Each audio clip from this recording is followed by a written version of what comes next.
अल्लाह के रसूल ने इरशाद फरमाया तुनकहुल मरअतु लि अर्बा, 4 वजहों से औरतों से निकाह किया जाता है। शादी कितनी वजहों से की जाती है? इधर देखिए भाई, शादी कितनी वजहों से की जाती है? 4। वो कोई नई चीज नहीं है, कुर्सी है जिस पे आप बैठे हैं, वो कुर्सी है, विधायक की कुर्सी नहीं है, वो आम कुर्सी है जैसे आप और हम बैठे हैं। आप उसे मत देखिए, आप मुझे देखिए, मेरी बात सुन लीजिए। हाँ, अल्लाह अकबर। 4 वजहों से निकाह किया जाता है। मालदारी की बुनियाद पर, लोग मालदारी की बुनियाद पर निकाह करते हैं। भाई मोटे घर से शादी करेंगे तो माल मसाला मिलेगा, हमारी भी बिगड़ी बन जाएगी। वैसे तो बिल्कुल निकम्मे हैं, कुछ करना कराना थोड़ी, ठलुए हैं, कुछ मिल जाएगा तो काम बन जाएगा। हाँ, पेट बहुत बड़ा, पेट तो कभी भरा ही नहीं। खुलिकल इंसान हलुआ, कुरान कहता है इंसान को हमने लालची पैदा किया। ये खोपड़ी कभी नहीं भरती है और ना भरेगी, इसीलिए इसको भरने के चक्कर में मत रहो, ये भरने वाली नहीं है। अल्लाह अकबर कबीरा।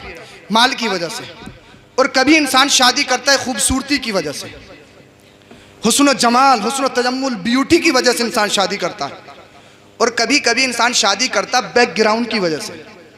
बैकग्राउंड क्या? भाई फुला खानदान में वोट ज़्यादा है, उसके यहाँ की बेटी कर लेंगे तो प्रधानी में खड़े होंगे तो वहाँ से वोट मिल जाएंगे, हमें प्रधानी मिल जाएगी। लोग इस नियत से भी करते हैं निकाह हैं। हम सभासद में खड़े होंगे, वहाँ से वोट मिल जाएंगे तो हम सभासद बन जाएंगे, चेयरमैन बन जाएंगे। लोगों की नीयत है। अल्लाह अकबर कबीरा। तो बहुत सारे लोग बैकग्राउंड देख के भी निकाह करते हैं। और आका ने इरशाद फरमाया, चौथी चीज़ ये है, दीनदारी देख कर निकाह करो। आका ने इरशाद फरमाया, यहूद और नसारा हैं जो जमाल देख के, मालदारी देख के और बैकग्राउंड देख के शादी करते हैं। सच्चा पक्का मुसलमान तो वो दीनदारी देख के निकाह करता है। अरे बोलिए जरा सुभान अल्लाह। दीनदारी देख के निकाह करता है। अब आओ मदीने वाले मुस्तफ़ा को देखिए। अल्लाह के रसूल सल्लल्लाहु अलैहि वसल्लम से ज्यादा मालदार कोई है? नहीं। कोई है? नहीं। कोई है? एक मर्तबा नबी करीम सल्लल्लाहु अलैहि वसल्लम अपने पेट से पत्थर बांध के आए। हजरत आयशा सिद्दीका रज़ी अल्लाह ताला अन्हा की आंखों में आंसू, अर्ज़ करने लगी, या रसूलल्लाह, अल्लाह से इतनी तो दुआ कीजिए हमें फाकों की नौबत तो ना आए, कम से कम अल्लाह इतना तो हमें दे दे कि हमारे पेट से पत्थर बांधने की नौबत ना आए। मेरे मुस्तफ़ा ने इरशाद फरमाया, आयशा तुम क्या ये समझती हो कि मुझ पर गरीबी ज़बरदस्ती तसल्लुत की गई है, मुझे ज़बरदस्ती गरीब बनाया गया है? अर्ज़ करती हैं, या रसूल फिर क्या मतलब? आका ने इरशाद फरमाया, आयशा ये 2 पहाड़ देख रही हो? या रसूल देख रही हूँ। अगर मैं हुक्म कर दूं तो मेरे साथ सोने चांदी के बन के चलें? अरे बोलो बोलो बोलो, सोने चांदी के बन के चलें। और ये साहब बात ही नहीं है, अगर मदीने वाले मुस्तफ़ा हुक्म कर देते तो नहीं बनते क्या? कर देते तो।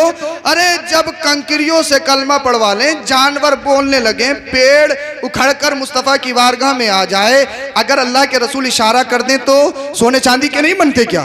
नहीं बनते क्या? या रसूलल्लाह फिर आप चाहते क्यों नहीं?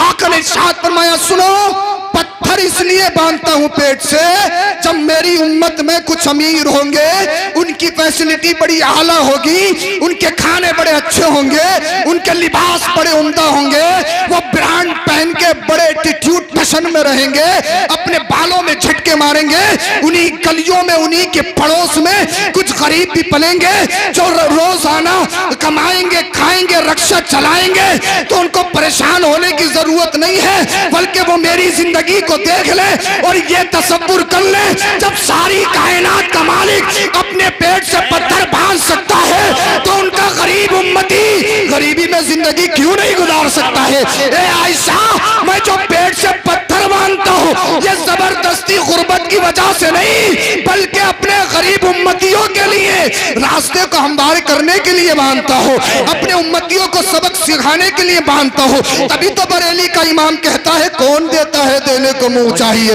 कौन देता है देने को मुंह चाहिए, देने वाला है सच्चा हमारा नबी। मेरे करीम से कर कतरा किसी ने मांगा, दरिया बहा दिए हैं, तुरबे बहा दिए हैं। अल्लाह अकबर कबीरा। तो पता चला मदीने वाले मुस्तफ़ा मालदारी में सबसे आगे। अब आ जाओ खूबसूरती, तो खूबसूरती का तो भाई ये मामला है। खूबसूरती के मामले में तो ये है, हजरत सैयदुना सिद्दीक़ अकबर कहते हैं, या रसूलल्लाह मेरी आंखों ने तो ऐसा देखा ही नहीं है।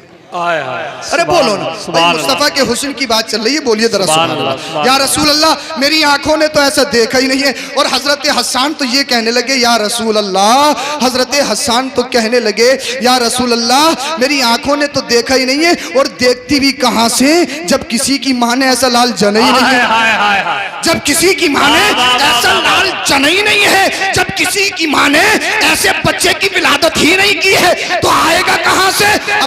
कह सकते हो ये सहाबा ने इश्क में बोला हो, मोहब्बत में बोला, आप मुझसे मोहब्बत करते हैं तो कह सकते हो सैयद साहब सबसे ज्यादा खूबसूरत, सैयद साहब सबसे अच्छा बोलते हैं। लेकिन जो कोई नक्श करने वाला हो या कोई दूसरे किसी का चाहने वाला हो तो वो दूसरे की तारीफ करेगा। भाई जब किसी से कोई मोहब्बत करता है तो उसकी गली के कुत्तों से भी प्यार होता है। लेकिन याद रखो, आप कह सकते हो सहाबा ने मोहब्बत में बोला है, मोहब्बत में बोला है, मोहब्बत में बोला है। और सहाबा ने सिर्फ अपने ही तो जमाना देखा है, अपने से पहले वालों का जमाना थोड़ी देखा है, या मदीने वाले मुस्तफा और अपने जमाने के बाद में ये जमाना थोड़ी देखा। फिर उन्होंने कैसे कह दिया कि सबसे अच्छे, सबसे अच्छे, सबसे अच्छे। तो अब आओ उससे पूछ लें जिसने सारी दुनिया को देखा है, जिसने हर नबी की नबूवत को देखा है, जिसने हर रसूल की रिसालत को देखा है, जिसने हर सिद्दीक की सदाकत को देखा है, जिसने हर फारूक की अदालत को देखा है, जिसने हर उस्मान की सखावत को देखा है, जिसने हर अली की शुजाअत को देखा है, जिसने हर शहीद की शहादत को देखा है, वो कौन है? वो सैयदुल मलाइका जिब्रील अमीन की जात है।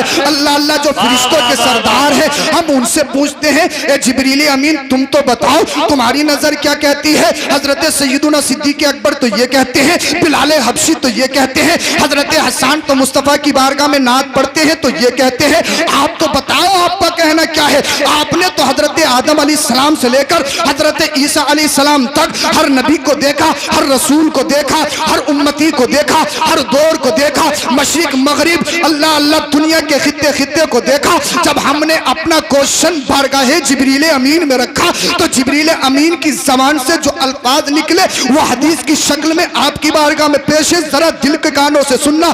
जिब्रील अमीन कहते हैं कल्लबतुल अर्दा मशारिक़हा व मगारिबहा लम अजिद मिस्ला मोहम्मद। मैंने मशरिक को देखा, मैंने मगरिब को देखा, और देखा ही नहीं भाई, देखने के लिए नजर तो आता है हदीस पाक में, देखने के लिए रायतू आता है। ये उलमा बैठे हैं, रायतू का जिक्र नहीं है, नजरतू का जिक्र नहीं है, जिक्र किसका है? कल्लबतू का। और कल्लबा का माना आता है टटोल टटोल कर देखना, फंदोल फंदोल कर देखना, तह तह देखना, नजर बीनी से देखना, बारीक बीनी से देखना। तो हजरत जिब्रील अमीन बताना ये चाहते हैं, ये मत समझना सिर्फ मैंने देखा है, बल्कि मैंने गौर गौर से देखा है, मैंने टिक टिकी बांध बांध के देखा है, मैंने उलट उलट पलट पलट कर देखा है, मैंने सातों आसमानों को देखा है, मैंने सातों जमीनों को देखा है, मैंने मशरिक को देखा, मैंने मगरिब को देखा, हजरत आदम को देखा, हजरत नूह को देखा, हजरत मूसा के जलाल को देखा, हजरत ईसा के कमाल को भी देखा, हजरत इब्राहिम की खुल्लत को भी देखा,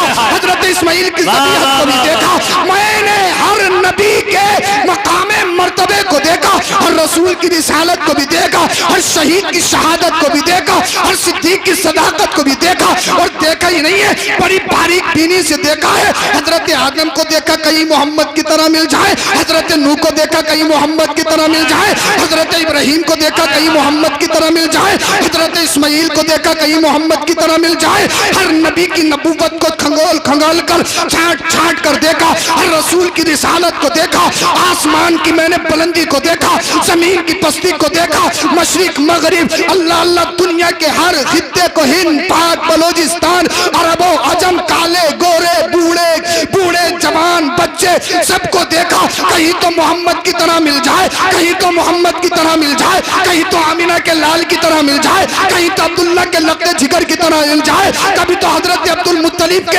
अल्लाह नूरे नजर की तरह मिल जाए, कहीं तो अल्लाह के हबीब की तरह मिल जाए। तो जिब्रील अमीन कहते हैं लम अजिद मिस्ला मोहम्मद, दुनिया के खित्ते खित्ते को बड़ी बारीक बीनी से देखा, लेकिन कसम खुदा की आदम अलैहिस्सलाम से लेकर आज तक मैंने कहीं भी मोहम्मद रसूलुल्लाह जैसे नहीं देखा, आमिना के लाल जैसे नहीं देखा। फिर मैं बरेली शरीफ चला गया। जब मैं बरेली शरीफ गया, मैं सौदा करान में दाखिल हुआ, मैं मंजर इस्लाम में गया, वहां से गुंबद आला हजरत का दीदार किया। फिर मैं दरगाह में गया, तुरबत आला हजरत के सामने खड़ा हो गया, सलाम अर्ज की। फिर करते फिर कहता हूँ ए इश्क के इमाम, ए बरेली के इमाम, हमने हदीस पाक तो सुन ली है, लेकिन हमने सुना है तुम अल्लाह अल्लाह जब नबी के बारे में नात पढ़ते हो तो तुम कमाल की नात पढ़ते हो, तुम कमाल के शायर हो।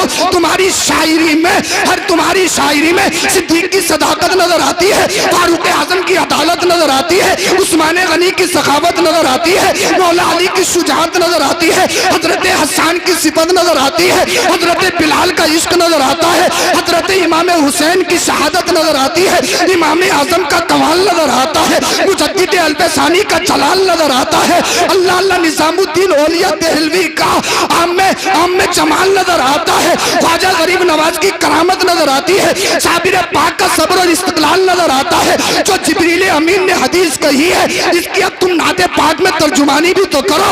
तुम क्या कहते हो?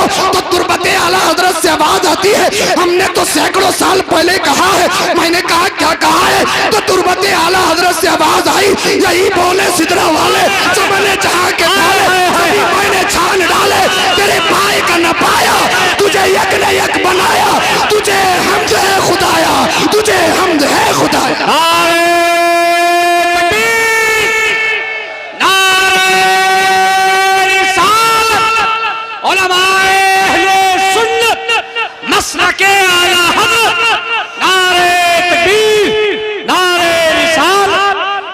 खूबसूरती का ये आलम है, मेरे मुस्तफा की तरह कोई नहीं। हर नबी शान वाला, हर रसूल शान वाला, हर नबी की इज्जत अपनी जगह, हर रसूल का मकाम अपनी जगह, लेकिन अल्लाह ने इस हबीब को स्पेशल बनाकर भेजा है, बड़ी खुसूसियतों के साथ भेजा है। तो फिर मदीने वाले मुस्तफा खूबसूरती में भी सबसे आला है। अब रही तीसरी चीज बैकग्राउंड, तो मदीने वाले मुस्तफा का जब बैकग्राउंड देखो ना, मदीने वाले मुस्तफा बनु हाशिम से ताल्लुक रखते हैं। आपकी बारगाह में अगर आपके मोहल्ले में कोई सैयद ज़्यादा आ जाए, चाहे दाढ़ी हो या ना हो, नमाज पढ़ता हो या नहीं पढ़ता हो, आप सिर्फ ये देखते हैं इसकी रगों में खून रसूल दौड़ रहा है, आप उसकी ताजीम करते हैं। तो जिसकी ताजीम करते हैं उनका ताल्लुक बनु हाशिम से है, और मेरे मुस्तफ़ा उस बैकग्राउंड, उस खानदान की जड़ है। तो ये बताओ, मेरे मुस्तफ़ा का खानदान भी सबसे आला है, मुस्तफ़ा का बैकग्राउंड भी सबसे आला है। फिर ये बताइए, जो जमाल में सबसे आला हो, जो माल में सबसे आला हो, जो खानदान में सबसे आला हो, कितने रिश्ते आते होंगे, कितने रिश्ते आते होंगे। दुनिया की हर हसीन लड़की चाहती थी मेरा निकाह आमिना के लाल से हो जाए, दुनिया की हर कवारी लड़की चाहती थी मेरा निकाह मोहम्मद रसूलुल्लाह से हो जाए, दुनिया की हर मालदार लड़की ये चाहती थी मेरा निकाह आमिना के लाल मोहम्मद रसूलुल्लाह से हो जाए। लेकिन तारीख पलटते हैं, 1400 कुछ साल पहले चलते हैं, आओ मुस्तफा की जिंदगी को देखो। फिर मदीने वाले मुस्तफा जो 25 साल की उम्र में है, खूबसूरती ऐसी दुनिया में आज तक कोई आया नहीं, आप पे गेसु मुबारक ऐसे किसी के आज तक हुए नहीं। आपका एक एक उज़्व, आपका एक एक हिस्सा अल्लाह ने स्पेशल बनाया है। आप मालदारी में सबसे आगे, आप जमाल में सबसे आगे, आप खानदान में सबसे आगे। कितने रिश्ते आते होंगे, कितने रिश्ते आते होंगे। अब आओ मदीने वाले मुस्तफा से पूछते हैं, आपने कितनी अमीरी लड़की से रिश्ता किया, आपने कितनी हसीन लड़की से शादी की, आपने कौन सी कुंवारी लड़की से शादी की। तो मदीने वाले मुस्तफा करीम सल्लल्लाहु अलैहि वसल्लम की एज 25 ईयर्स है, 25 साल की है। आपकी इस उम्र शरीफ में एक रिश्ता आता है। किसका रिश्ता आता है? जनाबे सैयदा खदीजतुल कुबरा रज़ियल्लाहु ताला अन्हा का रिश्ता आता है, जो कवारी लड़की नहीं है, जो कवारी नहीं है, बल्कि उनके पहले शोहर मर चुके हैं, वो बेवा है, उनके शोहर पहले मर चुके हैं, उनका रिश्ता आता है। और कितनी उम्र है उनकी? उनकी 40 साल की उम्र है। अब अपने सीनों पे हाथ रख के बताओ, अल्लाह अल्लाह, मदीने वाले मुस्तफा की उम्र शरीफ कितनी है? 25 साल की है। जो आपके लिए निकाह का पैगाम आया है, उनकी उम्र शरीफ कितनी है? 40 साल की है। और वो कवारी लड़की नहीं है, वो बेवा है, बेवा।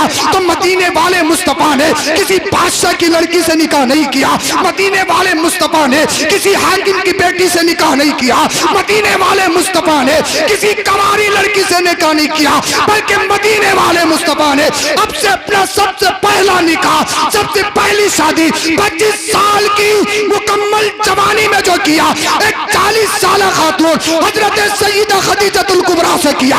और दुनिया वालों को बता दिया, अब बेवाओं पर जुल्म नहीं किया जाएगा, अब बेवाओं को सताया नहीं जाएगा।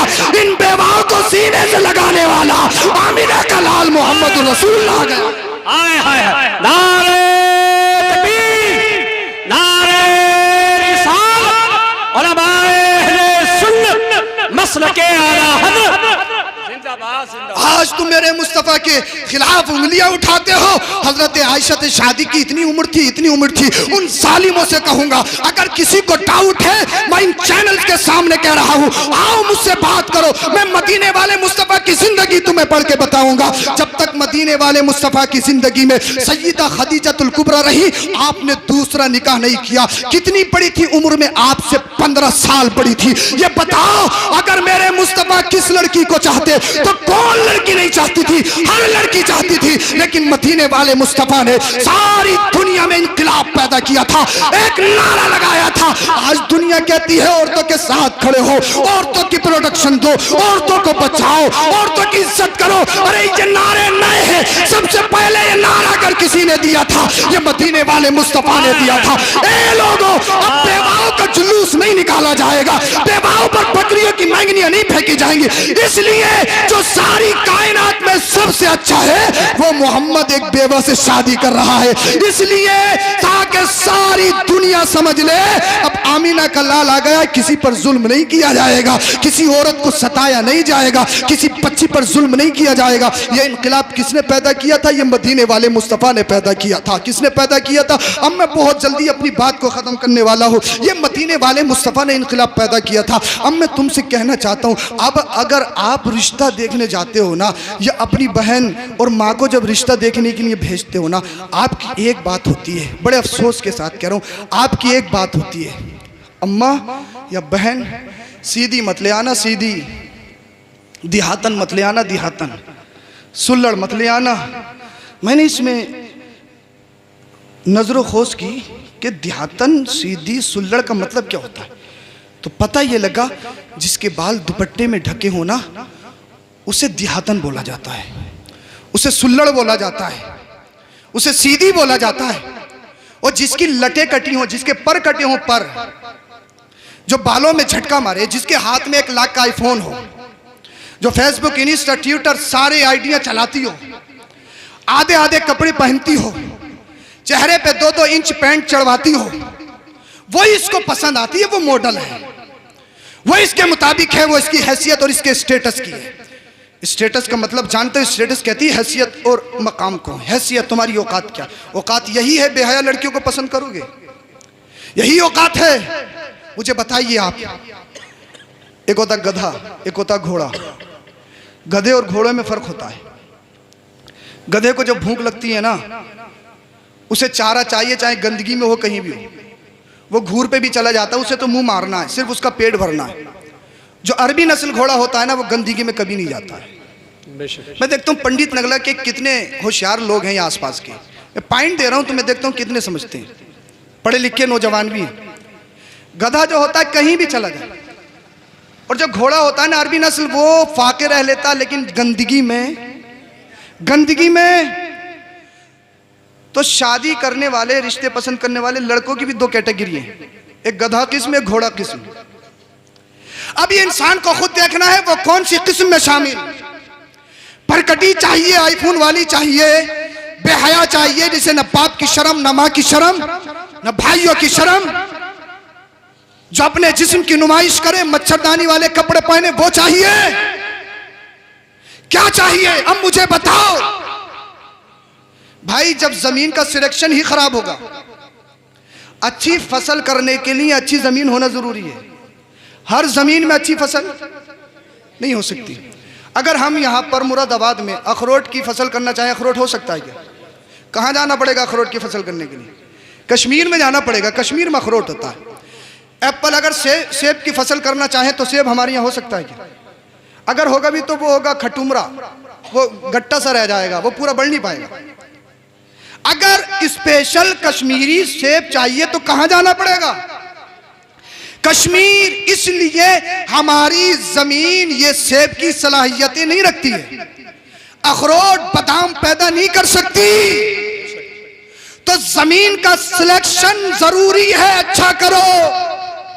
अगर तुमने बंजर जमीन खरीद ली तो वहां पे तो कुछ नहीं होने वाला। जमीन का सिलेक्शन अच्छा हो। आप जो जमीन का इंतखाब कर रहे हैं वो जमीन अच्छी हो। अब जमीन तो तुमने बिगड़ी हुई खरीदी है, जमीन का सिलेक्शन तुमने बिगड़ा हुआ करा बेहया, और तमन्ना यह, काश कोई अल्लाह का वली घर में पैदा हो जाए, कोई नमाजी पैदा हो जाए। हजरत बच्चे बड़े ना फरमाने सुनते एक नहीं है, नमाज एक नहीं पढ़ता है। जैसे ये हर वक्त मस्जिद में पढ़ा, 50 साल का हो गया, अभी जुमे में जाता है, जब एक रकात निकल जाती है तो बच्चे क्या खाक पड़ेंगे? मुझे बताइए आप मुझे बताएं। जो माँ पूरी पूरी रात पाकिस्तानी सीरियल देखती हो और बच्चा माँ के पेट में हो, क्या उस माँ की कोख से अल्लाह का वली पैदा होगा? बताइए मुझे।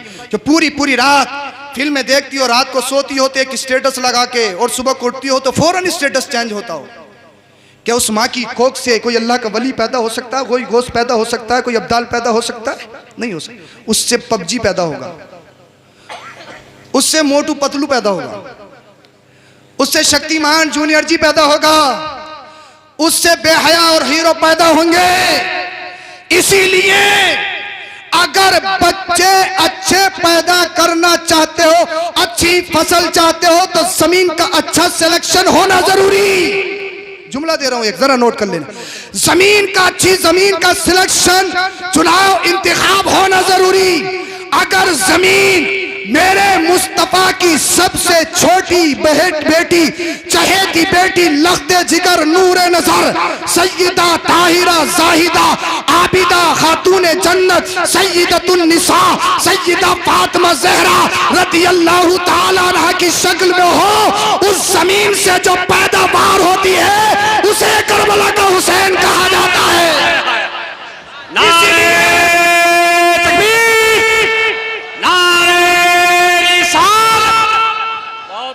इसीलिए हुसैन हर घर में पैदा नहीं होते।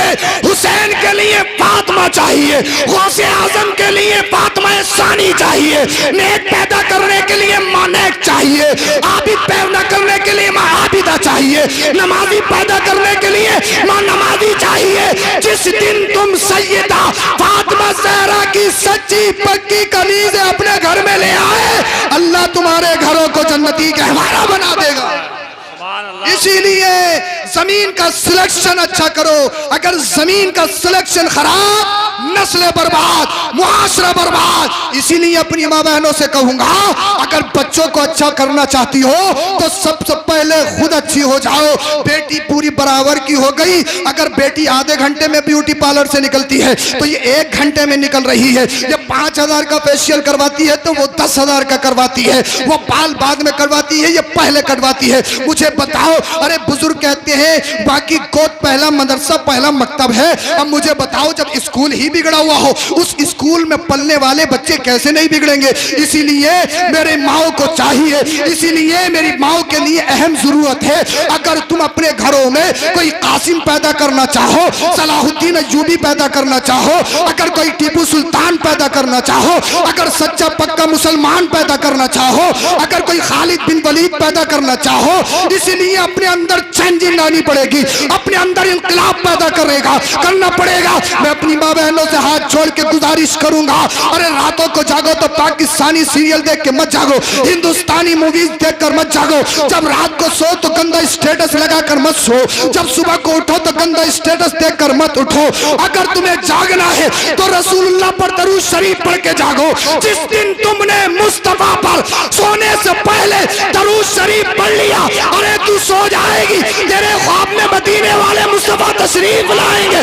अगर तेरी कोख में कोई बच्चा पल रहा है, मेरे मुस्तफा की जियारत की बरकत से वो बच्चा जमाने का वली होता हुआ नजर आए। इसीलिए इनकलाब पैदा करो, इनकलाब पैदा करो, इनकलाब पैदा करो। मैं अपने अंदर करूं, आप अपने अंदर करो। कुरमा शरीफ पढ़िए, ला इलाहा इल्लल्लाहु मुहम्मदुर रसूलुल्लाह, अस्तगफिरुल्लाह अल अज़ीम व मा अलैना इल्लल बलाग। अस्सलामु अलैकुम व रहमतुल्लाह।